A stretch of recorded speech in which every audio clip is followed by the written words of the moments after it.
estamos começando mais um iCast aqui no canal do YouTube da AICA. Eu sou Tainá Freitas, estou aqui com a Aila Leitão, Head Trainer de Comunicação e Oratória aqui da AICA. E hoje nós vamos falar sobre a importância de uma comunicação efetiva, não é isso, Aila? Perfeito. Ótimo. A importância da comunicação efetiva tanto dentro das organizações como na vida das pessoas também, não é isso? Porque uma coisa está diretamente relacionada à outra. Claro, porque as organizações são feitas pelas pessoas, não é isso? Exatamente. Então, para começar, vamos explicar para a galera que está assistindo a gente o que é, afinal, uma comunicação efetiva. Essa é uma excelente pergunta, né, gente? Porque quando a gente parte para o significado das palavras e pensa um pouquinho sobre elas, a gente começa a evoluir no entendimento desses conceitos. O que é comunicação? Pela essência da palavra é tornar comum, tornar ideias, tornar aquilo que está na nossa cabeça comum ao outro. E aí eu gosto muito de dizer em treinamento, a gente não faz telepatia. Se você não faz telepatia, assim como eu, precisa investir no desenvolvimento da sua comunicação. Então, o processo de uma comunicação efetiva, quando o outro consegue entender com clareza aquilo que está na minha cabeça, com a maior proximidade de sentido possível. Ou seja, quando eu consigo atingir o meu objetivo na comunicação. Então, quanto mais o outro entende com facilidade qual é o meu objetivo com aquela comunicação, que resposta ele precisa dar, qual é o retorno esperado, mais eficiente é essa comunicação. Porque ela cumpre o que se propõe. Exatamente. E aí agora a gente está falando dessa coisa da comunicação, de tornar comum, das pessoas conseguirem se entender, né? O que é que está sendo esperado, o que é que está sendo pedido. Então vamos falar agora sobre, de fato, qual é a importância da comunicação efetiva dentro das organizações.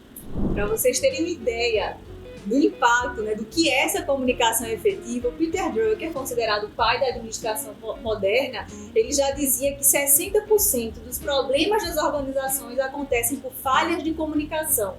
Isso porque a comunicação, os processos de comunicação, eles perpassam todos os demais processos e relações nas empresas. Então, uma comunicação ineficiente, que é aquela que não é clara, que não leva as pessoas a um objetivo comum, ela gera diversos prejuízos no ambiente organizacional, como retrabalho, perda de tempo com reuniões ineficientes, e que existem várias pautas e não se chega a uma conclusão, a um fechamento dos projetos conforme deveria ser feito, ao impacto do desgaste nas relações e na motivação das pessoas por estar ali. E aí, diante de tudo isso, não é à toa também que as pesquisas apontam, como o relatório global do LinkedIn 2020, dentre outras, que a comunicação se tornou a habilidade comportamental mais importante e valorizada pelos empregadores no contexto organizacional. E aí isso a gente vê, como o Peter Drucker já dizia, que era algo muito importante num contexto já antigo, muito antes de pandemia, e agora os relatórios durante pandemia e pós-pandemia ressaltam a importância dessa habilidade.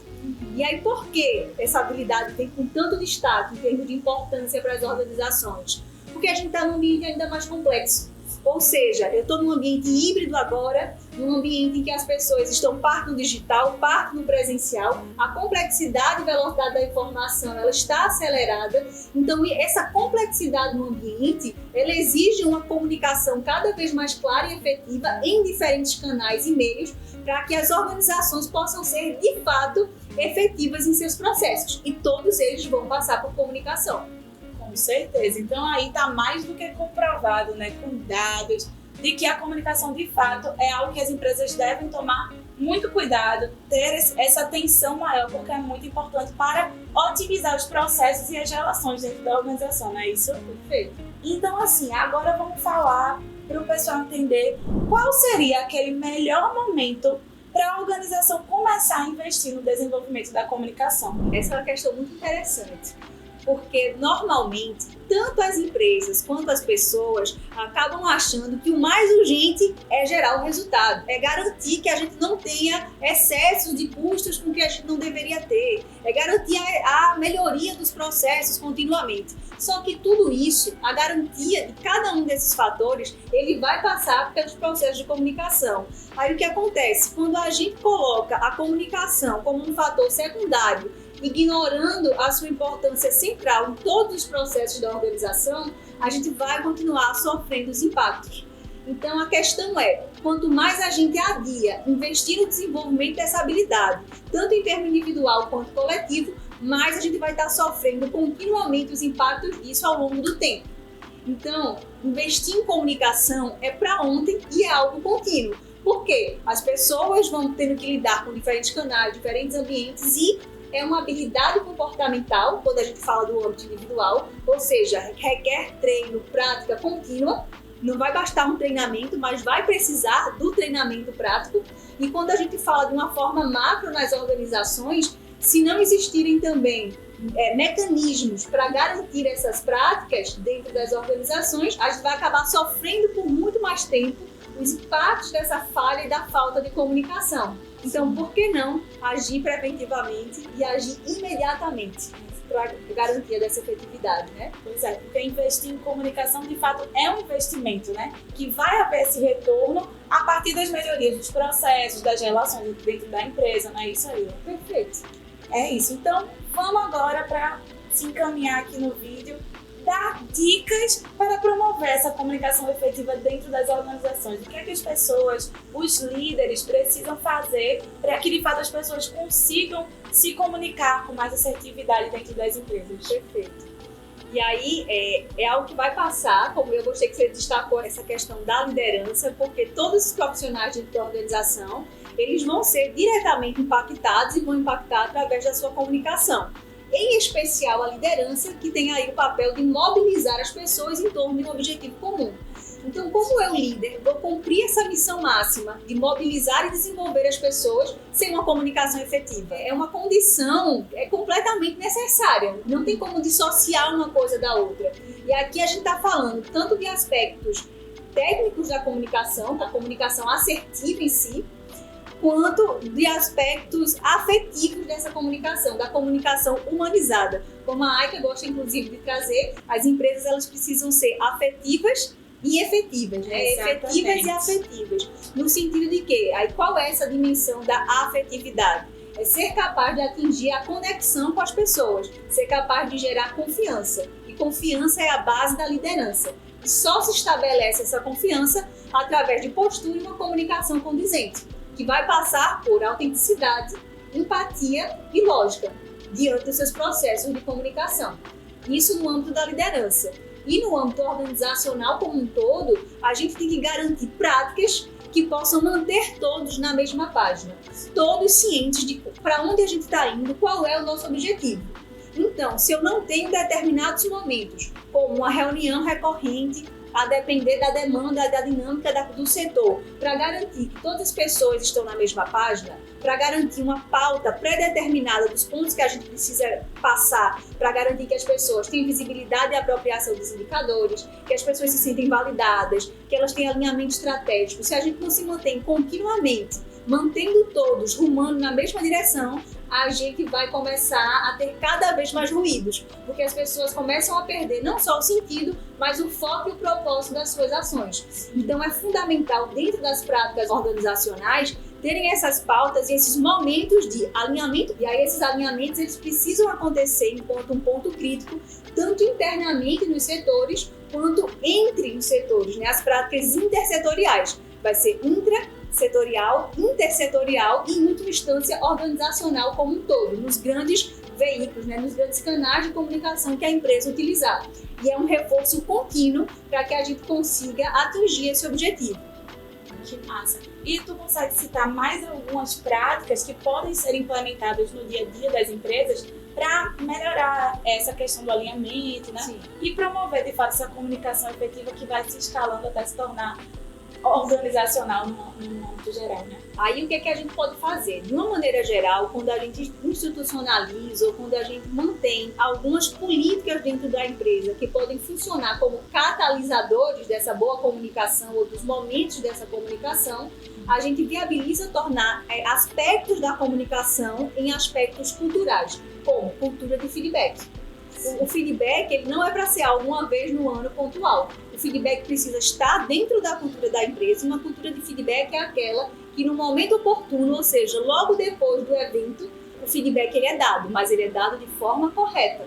E para ser um feedback efetivo, ou seja, dado de forma correta, ele precisa ser imparcial. Imparcial no sentido de, primeiro, a gente precisa se atentar ao fato, à situação que ocorreu, isenta no primeiro momento do julgamento. Então, qual foi o comportamento? Qual foi o fato? Para, a partir disso, a gente conseguir partir para os impactos. Dado aquilo que aconteceu, o comportamento e a situação, quais foram os impactos daquilo para a empresa? Quais foram os impactos pessoalmente para a área? E aí, com base nos impactos, a gente consegue partir para a solução desses problemas, através da investigação ou do que a gente pode fazer em conjunto para que aquilo não se repita, para que aquilo possa ser melhorado. E aí a gente começa a criar uma cultura de não é sobre achar culpados, mas sobre melhorar os processos e garantir a efetividade daquilo que a gente tem que alcançar em conjunto. Sim. E aí esses feedbacks, eles são tanto de desenvolvimento quanto de reforço. Porque o feedback ele é uma ferramenta que também reforça positivamente. Até nos feedbacks positivos é importante que ele não seja genérico no sentido, olha, muito bom, você está fazendo um excelente trabalho, mas em que? Qual foi a entrega? O que é que precisa continuar? O que é que está muito bom? As pessoas se sentem mais validadas quando elas enxergam que o trabalho que ela está sendo feito está sendo visto e quais aspectos estão sendo validados para que ela continue fazendo. E aquilo que precisar ser desenvolvido também precisa de especificidade. Quanto mais específico eu sou, mais assertivo eu tendo a ser também. E aí a gente passa por esse aspecto de identificação da situação e do comportamento para então avaliar em conjunto o que é que pode ser feito para a gente conseguir evoluir. Com certeza, muito bom esses exemplos que a Ayla trouxe para a gente. E a gente falou, né, de dicas, de práticas no âmbito organizacional, mas agora vamos dar algumas dicas para aquela pessoa que quer começar a desenvolver uma comunicação mais assertiva, mais efetiva e mais afetiva também. O que é que você diria para essas pessoas? Perfeito. Até porque, como a gente falou antes, é cada indivíduo, cada pessoa que compõe a organização que vai permitir essa efetividade também maior, né, organizacional. E aí é interessante que a gente comece a prestar atenção em alguns aspectos que vão perpassar qualquer processo de comunicação. O primeiro deles é escuta ativa. É muito comum nos treinamentos, quando a gente vai entrando na temática de escuta ativa e trabalhando, a gente vê o quanto as pessoas estão carecendo de fato, executar, praticar essa escuta ativa. E o que é essa escuta ativa? Não é só ouvir, não, Ayla? Se eu estiver mexendo aqui no meu celular e escutando, eu vou dizer, fale, pode falar, estou escutando você e mexendo no celular. Isso não é escuta ativa. Não. Por quê? Não se trata só de um sentido. A escuta ativa é sobre presença e atenção direcionada. Todos os meus sentidos, os meus olhos, os meus ouvidos, a minha postura, todos os meus sentidos estão presentes e focados na informação que você me passa. Essa é uma escuta ativa. E a partir dessa escuta tão presente, eu consigo traduzir, ler, dar significações e principalmente checar o meu entendimento. Será que eu entendi corretamente? E aí eu preciso estar o tempo todo checando, validando se aquela mensagem que eu decodifiquei de fato corresponde ao seu objetivo inicial. Aí a gente começa a estreitar e chegar no denominador comum dessa informação. Então, o primeiro passo é, antes da oratória, vem a escutatória. A gente precisa aprender a ser um ouvinte mais eficiente. E é daí também que a gente vai conseguir ter insumos para ser mais assertivo. E aí eu vou dar a segunda dica, que é sobre assertividade. Para que a gente seja assertivo, é fundamental ter em mente qual é o meu objetivo. Se nem eu sei exatamente o que eu quero, o que é que eu preciso de você, como é que você vai me dizer, né? Então, antes de qualquer interação, de qualquer mensagem, de qualquer e-mail ou reunião, a gente precisa fazer o exercício mental de se perguntar, qual é o meu objetivo? O que é que eu espero das pessoas que eu vou interagir agora a partir disso que eu vou comunicar? Isso é uma condição fundamental em qualquer mensagem, em qualquer comunicação. E depois, ainda dentro do tópico de assertividade e afinal, com quem eu estou me comunicando? Qual é a forma mais fácil de eu adaptar essa minha comunicação para que ele, meu interlocutor, seja capaz de entender com o contexto que ele tem, com a bagagem de vida que ele tem, no estado emocional que ele está agora. E aí eu começo a adequar a minha comunicação para que ela seja mais clara e objetiva. E assim ela consiga ser assertiva, sem, é claro, deixar de lado os aspectos empáticos, que vão ser fornecidos aí pela escutativa, pela habilidade que a gente tem de validar também as necessidades do outro. Afinal, não adianta eu querer que você valide as minhas necessidades se eu não estou disposto a validar as suas. E aí é desse lugar de empatia assertiva e escuta que a gente também consegue rumar a uma comunicação mais eficiente. E, claro, faz todo sentido essas dicas que a Ila trouxe pra gente. Muito obrigada, Ila. Foi ótimo aprender com você. Com certeza ajudou muito todo mundo que está assistindo a gente a como implementar essa comunicação mais assertiva, mais efetiva e afetiva, tanto na sua vida pessoal, como também para reverberar dentro das organizações, né? E construir organizações mais efetivas. E é isso, gente. O iCast vai ficando por aqui mais uma vez. Eu sou Tainá Freitas, agradeço a sua companhia e não esquece de curtir o nosso vídeo, compartilhar com aquelas pessoas que estão precisando aprender mais sobre comunicação e segue a gente aqui no canal também, tá certo? Um beijo e até a próxima!